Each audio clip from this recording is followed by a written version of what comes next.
It could be a win, it could be a loss. It's up to us to decide that.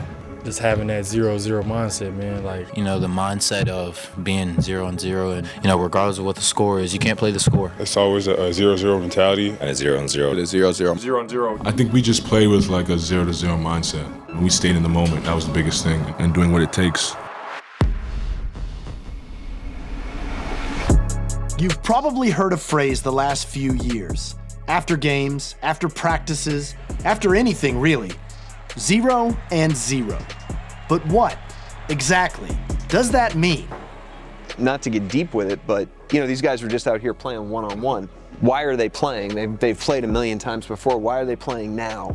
Well, they're playing now because they don't know what's going to happen. You start the game 0-0, and so does your opponent, and the game is unwritten. What happened yesterday and what happens tomorrow, both of those things are irrelevant. All that's relevant is what's right in front of you. And why has that become a fundamental part of who the Thunder are? Because 0-0 has deep roots, connecting Thunder past to Thunder present. Good evening, welcome to Oklahoma City Thunder Playoff Basketball. I'm Matt Pinto, above courtside of the American Airlines Center, with a focused, high-energy, high-effort, high-execution performance in Big D in Game 4. Russell facing up on Felt, pulls up, fires from the baseline, a high-arcing 13-footer, no good, got his own miss, lays it up and in on the follow. Thunder defense has been stellar early. That's exactly what Billy Donovan called for in Game 4. Flips a bounce past the Cantor, his layup on the run, goes with the left hand, and the Oklahoma City Thunder have secured a commanding 3-1 advantage in this best-of-7 opening round playoff series in the Western Conference by virtue of a third wire-to-wire victory over Dallas. The final tonight at the American Airlines Center in Big D, 119-108. There was a feeling in the locker room of like, man, we got in the driver's seat of this series. Nick, in his wisdom at the time, he had been in a lot of those situations. He said happy teams get beat. A happy team gets their ass kicked. And what that means is they have much more edge than you do. They play with much more force, and you get your ass kicked. It was always a reminder that we have to get back to ready to go on the next game, where you have to kind of create that edge yourself, where the other team naturally gets it because they lost. And it kind of like scratched the record a little bit. It's kind of like it sobered everybody up very quickly. I thought that was pretty profound. Mm-hmm. And so I was like, all right, how do you capture that, and how can you educate the team with that in a proactive way so that it kind of becomes a mantra in the season, and if you ever become a playoff team, it just is a continuation of that mindset. Coach Mark originally started using the 0-0 mindset during his time as coach of the OKC Blue and brought it to the Thunder. And as they have stacked experiences, it has been a part of every day. Happy teams get beat doesn't really fit, but what about sad teams get beat? Was there that sort of thing too? Because I'm sure in a postseason series, you lose a playoff game, and even though the edge is kind of built in, but you've almost got to kind of bring yourself back up, don't you? Yeah, I've always said it's okay to be mad, but don't be sad. It's about edge and force, and then also just having a clear mind of playing what's in front of you.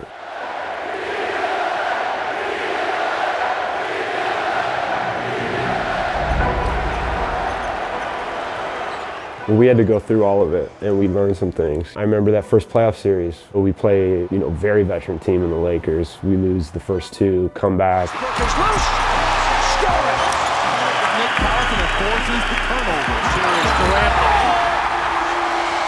The Thunder is halfway there. This best-of-7 game first-round matchup against the defending champions is now tied at 2 wins apiece. And we were kind of learning on the fly.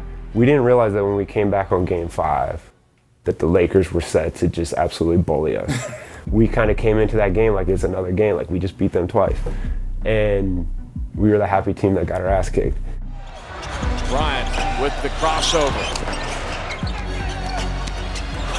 Gasol sets up Artest for his second 3-ball of the night. A 24-point victory for the Lakers puts the Thunder's backs to the wall. I think those things can help us this go-around because we have people that have been through things before and some of that experience. And, not all of it is going to be the same, and it's a much different era and different team, but I think if there's some of that stuff that we can carry through to this group, I think it could be beneficial. It's a massive competitive advantage for us organizationally. In the NBA, there's a lot of instability, and there's a lot of lack of continuity, and there's a lot of change. It's a very fluid league. We were starting kind of a new build, and we were starting kind of a new iteration of the team, but I thought it was important to make sure that we were tapping into some of the collective wisdom and some of the continuity that existed. Otherwise, if we started from scratch, we would have been just burning, an advantage that, certainly exists for us, that's right there for us for the taking. You've seen it from this team the last few years. Big win, 0-0. Tough loss, 0-0. Anything in between, 0-0. It's just laced with truth. It's not subjective. It is what it is. You're 0-0. At the beginning of the game, there's no arguing that. It's not like a motivational speech. Yeah. It's a declaration of truth. It's the law of competition.